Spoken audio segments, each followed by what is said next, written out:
नाशिकच्या येवल्यात एका शाळेनं विषमुक्त शेतीसाठी सेंद्रिय शेती उपक्रम सुरू केला।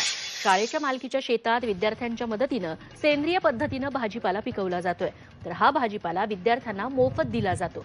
या उपक्रमामुळे विद्यार्थ्यांमध्ये शेतीविषयी आवडही निर्माण झाली आहे आणि याचाच आढावा घेतलाय आमचे प्रतिनिधी सुदर्शन खिल्लारे यांनी।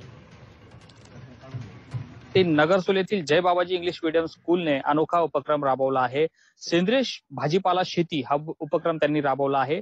याचा नेमकं विद्यार्थ्यांना काय फायदा होतोय, शाळेचा हा उपक्रम राबवण्याचा संकल्प काय हे जाणून घेण्यासाठी आपण आज त्यांच्या फार्मिंग वरती आलोय।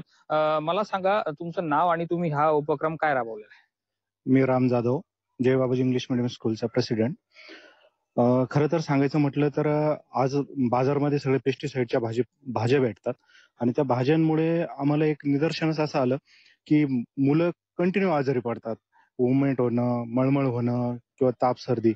तर आम्ही त्याच्यावर थोडा एक विचार केला की हे कशामुळे होतं, तर भाजीपाल्यामुळे थोडंसं आम्हाला वाटलं की खूप पेस्टिसाइड मारलेलं असतं, त्याच्याशिवाय आज पिकं येतच नाही।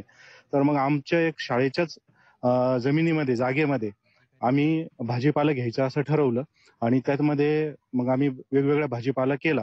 सदर उपक्रम आम्ही 2 वर्षापासून राबवतोय आणि ती भाजी पिकवल्यानंतर म्हणजे ती मुलांच्याच मार्फत आम्ही पिकवतो, म्हणजे त्याच्या सीड बी पण आम्ही मुलांकडूनच बोलवल्या आणि ते टाकून तो भाजीपाला आम्ही त्या विद्यार्थ्यांच्या डब्यासाठी दुसऱ्या दिवसासाठी देतो।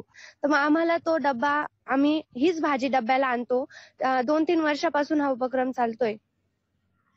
सेंद्रिय शेतीमुळे मुलांच्या आरोग्यातही सुधारणा झालेली आहे आणि शाळेच्या या अनोख्या उपक्रमाचा आता परिसरात कौतुक होत आहे। सुदर्शन खिल्लारे, झी मीडिया, येवला।